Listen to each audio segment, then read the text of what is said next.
എല്ലാ കൂട്ടുകാർക്കും നമസ്കാരം. നമ്മുടെ പുതിയ വീഡിയോയിലേക്ക് സ്വാഗതം. ഇന്നത്തെ നമ്മുടെ വീഡിയോ ഒരു തുള്ളി പോലും എണ്ണ ചേർക്കാതെ വളരെ ടേസ്റ്റി ആയിട്ടും നല്ല ഹെൽത്തി ആയിട്ടും തയ്യാറാക്കി കഴിക്കാൻ പറ്റിയ നല്ലൊരു ആവിപ്പലഹാരമാണ്. ഈ ഒരു പലഹാരം ഉണ്ടാക്കിയെടുക്കാനായിട്ട് വളരെ എളുപ്പമാണ്. അതും കഴിക്കാനാണെങ്കിലും സൂപ്പർ ടേസ്റ്റ് ആണ്. നല്ല ചൂട് കട്ടൻ ചായയോടൊപ്പം കഴിക്കാനും നമ്മുടെ കുഞ്ഞുങ്ങൾക്ക് സ്കൂൾ വിട്ട് വരുന്ന സമയത്ത് വളരെ ഹെൽത്തി ആയിട്ട് തന്നെ ഉണ്ടാക്കി കൊടുക്കാനും പറ്റിയ നല്ലൊരു പലഹാരമാണ്. അപ്പൊ നോക്കാം എങ്ങനെയാണ് ഈ ഒരു ആവിപ്പലഹാരം തയ്യാറാക്കി എടുക്കുന്നതെന്ന് നമ്മുടെ വീഡിയോയിൽ കൂടെ നമുക്ക് കാണാം. വീഡിയോ കാണുമ്പോൾ നിങ്ങൾക്ക് ഇഷ്ടപ്പെടുവാണെങ്കിൽ നിങ്ങളുടെ വിലയേറിയ ലൈക്ക് തരാൻ മറക്കല്ലേ.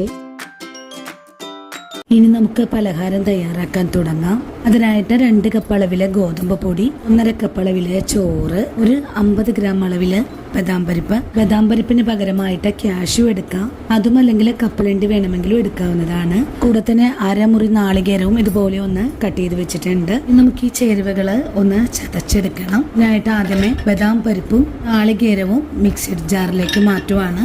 നമുക്കിതൊന്ന് കറക്കി എടുത്തിട്ട് വരാം. ഇതുപോലെ ഒന്ന് കറക്കി എടുത്തിട്ടുണ്ട്. ഇത് നമുക്കിത് ഈ പാത്രത്തിലേക്ക് മാറ്റാം. ഇനി നമുക്ക് ചോറും ഗോതമ്പ് പൊടിയും കൂടെ മിക്സർ ജാറിലേക്ക് മാറ്റാം. അങ്ങനെ ഗോതമ്പ് പൊടിയും ചോറും കൂടെ ചേർത്ത് ഒന്ന് കറക്കി എടുത്തിട്ടുണ്ട്. ഇതും നമുക്ക് ഇതേ പാത്രത്തിലേക്ക് തന്നെ മാറ്റാം. ഇനി ഇതിലേക്ക് മധുരത്തിന് ആവശ്യമായ ശർക്കരപ്പൊടി കൂടെ ചേർക്കാം. മധുരമൊക്കെ നിങ്ങളുടെ ഇഷ്ടത്തിനനുസരിച്ച് ചേർക്കാവുന്നതാണ്. ഇനി ഇതിലേക്ക് ഒരു നുള്ളു ഉപ്പ് ചേർത്ത് കൊടുക്കണം. ഇനി കുറച്ച് ഏലക്കപ്പൊടി കൂടെ ചേർക്കാം. ഇനി നമ്മുടെ കൈ ഉപയോഗിച്ച് ഇതെല്ലാം കൂട്ടിച്ചേർത്ത് നല്ലതുപോലെ ഒന്ന് കുഴച്ചെടുക്കാം. ഞാനിതിലേക്ക് വെള്ളമൊന്നും തന്നെ ചേർത്തിട്ടില്ല. ഗോതമ്പ് പൊടിയും ചോറൊക്കെ ചേർത്തിട്ടുള്ളത് കൊണ്ട് ആവശ്യത്തിനുള്ള നനവുണ്ടാകും. ഇനി നമ്മുടെ കൈ കൊണ്ട് നല്ലതുപോലെ ഒന്ന് കുഴച്ചെടുക്കാം. കൈ കൊണ്ട് നല്ലതുപോലെ കുഴച്ച് പൊടി ഒന്ന് നനഞ്ഞു കിട്ടണം. ഇപ്പോൾ നമ്മുടെ പൊടി നല്ലതുപോലെ ഒന്ന് നനഞ്ഞു വന്നിട്ടുണ്ട്. ഇനി നമുക്ക് പൊടി ഇതുപോലെ ഒരു വശത്തേക്ക് ഒന്ന് നീക്കി വെക്കാം. നമ്മുടെ കൈ കൊണ്ട് നല്ലതുപോലെ പ്രസ് ചെയ്ത് പൊടി ഒന്ന് ഉരുട്ടിയെടുക്കാം. നമുക്കിതുപോലെയാണ് ഉരുട്ടിയെടുക്കാൻ സാധിച്ചിട്ടുള്ളത്. നമുക്കിതൊന്ന് മാറ്റി വെക്കാം. 4 മണിക്ക് നല്ല ചൂട് കട്ടൻ ചായയുടെ ഒപ്പം കഴിക്കാനായിട്ട് വളരെ എളുപ്പത്തിൽ ആർക്കും ഉണ്ടാക്കിയെടുക്കാൻ പറ്റിയ നാടൻ പലഹാരമാണ്. ആദ്യം ഉണ്ട ഉരുട്ടി വെച്ച് കഴിഞ്ഞാൽ അടുത്തത് നമുക്കിതുപോലെ തന്നെ ഷേപ്പാക്കി എടുക്കാം. ഞാനിപ്പോൾ ശർക്കരപ്പൊടിയാണ് ചേർത്തിട്ടുള്ളത്. നിങ്ങൾക്ക് ഇതിലേക്ക് പഞ്ചസാരയും ചേർക്കാവുന്നതാണ്. 1 കപ്പ് ഗോതമ്പ് പൊടിക്ക് 3/4 കപ്പോളം ചോറാണ് കേട്ടോ ചേർക്കേണ്ടത്. ഒരു തുള്ളി പോലും എണ്ണയൊന്നും വേണ്ട.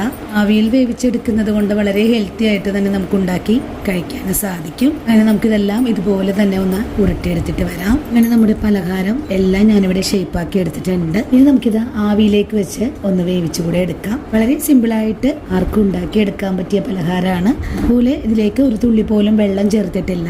നിങ്ങൾക്ക് ഉരുട്ടിയെടുക്കാനായിട്ട് ബുദ്ധിമുട്ട് വരുവാണെങ്കിൽ കൈയൊന്ന് നനച്ചതിന് ശേഷം ഉരുട്ടിയെടുക്കാം. ഇനി നമുക്ക് ആവി പാത്രത്തിലേക്ക് മാറ്റാം.